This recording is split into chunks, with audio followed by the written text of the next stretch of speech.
Terima kasih Datuk Yang di-Pertua. Saya juga ingin mengambil bahagian dalam perbahasan usul Menjunjung Kasih Kerana Tita Seri Paduka Baginda yang di-Pertuan Agong. Saya ingin mengambil kesempatan ini menjahirkan rasa simpati kepada penumpang-penumpang anak kapal pesawat MH370 serta keluarga mereka, dan sama-sama kita berdoa agar mereka selamat kembali ke tanah air masing-masing. Datuk Yang di-Pertua, negara kita juga terpaksa berhadapan dengan cabaran daripada ketidaktentuan ekonomi global. Maka perancangan dan pelaksanaan projek mega perlu lebih berhati-hati, dan kajian sedalam-dalamnya dan menyeluruh mesti dijalankan terlebih dahulu sebelum sebarang keputusan diambil. Projek mega yang saya masukkan bukan hanya oleh Persekutuan tetapi juga projek yang akan dilaksanakan oleh negeri-negeri. Saya ingin tanya bagaimana dengan penggawalan dan pemantauan Persekutuan terhadap projek-projek mega oleh pihak kerajaan negeri. Contohnya di negeri Melaka, projek mega Melaka Gateway. Satu projek mega yang dikatakan bernilai 40 bilion yang akan juga terlibat dengan projek tambah laut. Saya percaya Kementerian Kewangan dan EPU pun sedar dan meluruskan. Kalau tidak, mengapa Perdana Menteri sanggup hadir merasmikan upacara pencatatan projek ini? Datuk Yang di-Pertua, adakah projek ini viable dan praktikal? Saya rasa ragu. Namakan syarikat yang akan melaksanakan projek mega ini. Dan bagaimanakah dengan kedudukan kewangan syarikat ini dan latar belakang syarikat ini? Apakah pengalamannya dalam projek mega? Datuk Yang di-Pertua, negeri Melaka telah mengalami kegagalan beberapa projek mega yang pada mulanya diheboh-hebohkan oleh pemimpin-pemimpin Barisan Nasional seperti projek Pulau Melaka, Bandar Baru Golden Valley, Babayun Resort dan banyak lagi. Semua projek mega ini sungguh pun dikatakan projek swasta. Akan tetapi kerana penlibatan pemimpin atasan kerajaan Persekutuan dan kerajaan negeri, maka terdapat ramai pelabur tempatan dan asing terperangkap dan jadi mangsa di dalam projek-projek yang telah gagal atau telah terbengkalai pada masa kini. Datuk Yang di-Pertua, saya minta Menteri mengatakan dengan detailnya asas pertimbangan dan kajian-kajian yang telah dijalankan dan juga langkah-langkah yang diambil untuk mengelakkan satu lagi projek mega yang akan gagal. Datuk Yang di-Pertua, perkara yang kedua yang saya ingin bangkit ialah tentang bayaran bantuan rakyat satu Malaysia. Kali ini banyak aduan kita terima tentang amountnya. Ada RM650, ada RM450, RM300 dan juga RM270. Dari aduan yang saya terima, penerima-penerima BRIM ini tidak ada sebarang tambahan dalam pendapatan mereka dan status mereka pun sama. Tetapi tiba-tiba kali ini mereka dapat kurang. Apakah sebabnya? Harap Kementerian dapat menjelaskan perkara ini dan juga menyatakan cara untuk mereka merayu. Datuk Yang di-Pertua, kita semua sedar impian rakyat untuk memiliki rumah yang selesa, berharga, berpatukan, terutama bagi golongan berpendapatan rendah dan sederhana yang tinggal di bandar, termasuk penjawat awam.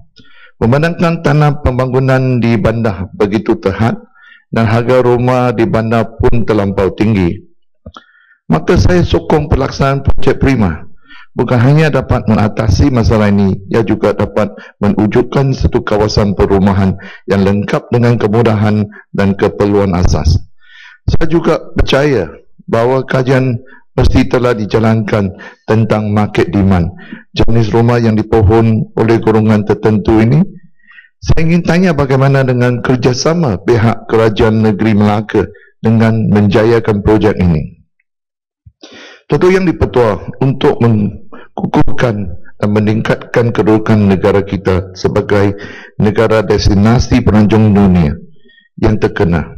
Tahun ini ialah tahun melawat Malaysia 2014. Ingin tanya usaha-usaha dan program-program tambahan yang akan dilancarkan untuk memastikan kejayaan projek ini. Dalam usaha ini, saya ingin bawa perhatian Yang Menteri tentang beberapa perkara di Melaka yang saya percaya ia dapat memainkan peranan yang lebih berkesan. Datuk Yang di-Pertua, Jongko Walk telah jadi satu destinasi pelancongan utama di negeri Melaka. Ia dikenal sebagai dengan izin Datuk, a weekend pedestrian night market. Jalan Han Jumaat ini ditutup untuk perniagaan malam dan pertunjukan pentas pada hari Jumaat hingga hari Ahad dari jam 6 petang hingga 12 tengah malam. Tidak boleh dinafikan selepas 14 tahun usaha kerajaan negeri Melaka dengan kerjasama peniaga-peniaga dan penjajah telah berjaya menjadikan Jongko Walk ini satu tapak pelancongan terpilih untuk setiap pelancong yang datang melawat Melaka. Saya harap kedudukan ini boleh dikekalkan dan cara perniagaan Jongko Walk ini tidak akan berubah. Satu lagi tapak pelancongan yang tertarik di negeri Melaka ialah perkampungan Portugis. The only one Portuguese settlement di Malaysia dengan izin Datuk. Budaya dan cara hidup kaum Portugis sudah jadi salah satu tarikan pelancongan seperti Pesta St. John, St. Petro, Hari Christmas. Berpuluh ribu pelancong melawat kampung ini. Saya ingin maklumkan kepada Menteri, pagar besi di sepanjang seafront walk path dengan izin Datuk sudah berkarat dan juga runtuh ke laut. Lampu jalan pun langsung tidak berfungsi. Ini amat berbahaya kepada pelancong terutama kanak-kanak.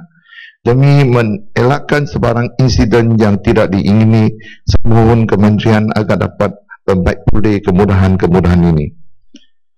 Datuk Yang di-Pertua, Yang Amat Berhormat Perdana Menteri telah berjanji secara umum akta-akta yang dianggap sebagai luput, tidak wajar atau bercanggah dengan semangat perlembagaan, standard antarabangsa atau hak kemanusiaan akan dikaji semula dan dipindah atau diubah. Salah satu yang dijanji akan diubah iaitu akta hasutan. Saya ingin tahu bilakah ia akan dibentang di Dewan ini untuk dibubarkan. Datuk Yang di-Pertua, kerajaan seringkali janji ia akan mengkaji dan membuat pindahan kepada undang-undang jika mendapat kesan atau impak yang negatif apabila satu undang itu diperkuatkuasakan. Pada tahun lepas, Dewan ini telah meneruskan pindahan atas akta duty hiburan. Satu perintah telah dikeluarkan, perintah duty hiburan pengecualian bagi taman terma pembatalan 2013. Satu charge sebanyak 25% ke atas setiap bayaran masuk ke mana-mana tempat hiburan taman terma. Membenarkan perintah ini telah membawa banyak tentangan dan bantahan dari pelabur-pelabur taman terma dan juga orang ramai dengan alasan seperti ia akan menjejaskan sektor pelancongan dan sektor pelaburan. Kementerian dapat mengutip cukai dari keuntungan mereka dan juga berbagai. Jika masih ingin kutip 25% dari bayaran masuk ini, memang akan jadi cukai berganda dan tidak adil kepada mereka. Jika pengusaha-pengusaha taman terma ini terpaksa menaikkan harga bayaran masuk, ini yakin membawa bebanan kepada pengunjung-pengunjung dan juga akan menjejaskan kejayaan projek tahun melawat Malaysia 2014. Dalam Akta Perkhidmatan Kuarantin dan Pemeriksaan 2011, saya ingin merujuk kepada bayaran pemeriksaan dan kuarantin, satu charge pemeriksaan untuk setiap ekor binatang yang diimport dari negara asing. Bagi anjing, ringgit Malaysia RM50, kucing RM40. Saya anggap ini masih boleh diterima. Akan tetapi, RM50 untuk setiap ekor reptilia seperti cicak, kuda-kuda, ular dan satu kadar yang sama dan tidak ikut nilai adalah amat tidak wajar. Terdapat cas pemeriksaan ini kadang-kadang hampir sama dengan nilai binatang itu. Ini telah menjejaskan perniagaan bidang ini dan akan mengakibatkan kenaikan harga binatang di pasaran juga. Harap dapat kaji semula dengan satu cara cas yang lebih munasabah. Datuk Yang di-Pertua, perkara yang terakhir yang saya ingin bangkit kali ini adalah tentang wabak denggi. Wabak ini bukan hanya wabak musim, malah wabak sepanjang tahun. Dari angka yang kita terima, nampaknya kementerian masih tidak mempunyai satu langkah yang berkesan untuk mencegah wabak ini. Saya sendiri pun menjadi mangsa kepada wabak ini. Semasa saya dilawat di hospital, doktor pakar memberitahu saya pada masa kini masih tidak ubat khas yang boleh merawat sakit denggi. Dan ia terpulang kepada tubuh badan pesakit sendiri untuk melawan virus ini. Pihak hospital hanya boleh memantau keadaan pesakit, terutama blood count dengan izin Datuk Speaker, the white blood cell dan pellet. Doktor tidak menghalang pesakit mendapatkan lawatan tradisi luar. 5 hari saya diwatkan dan keadaan semakin teruk. Saya dinasihatkan oleh kawan-kawan mengambil sejenis jus dari daun setawa. Dan hari keesokan bacaan darah saya bertambah baik. Bacaan platelets pun naik balik dan saya dibenarkan keluar dari ward. Inilah pengalaman saya sendiri. Sejak saya sembuh dari bulan September tahun lepas hingga sekarang, saya sudah membantu dan membekalkan jus daun setawa ini kepada tidak kurang dari 2,000 orang pesakit denggi. Dan ia telah terbukti berkesan. Saya mohon pihak kementerian menjalankan kajian terhadap jus daun setawa dan lain-lain lawatan tradisi.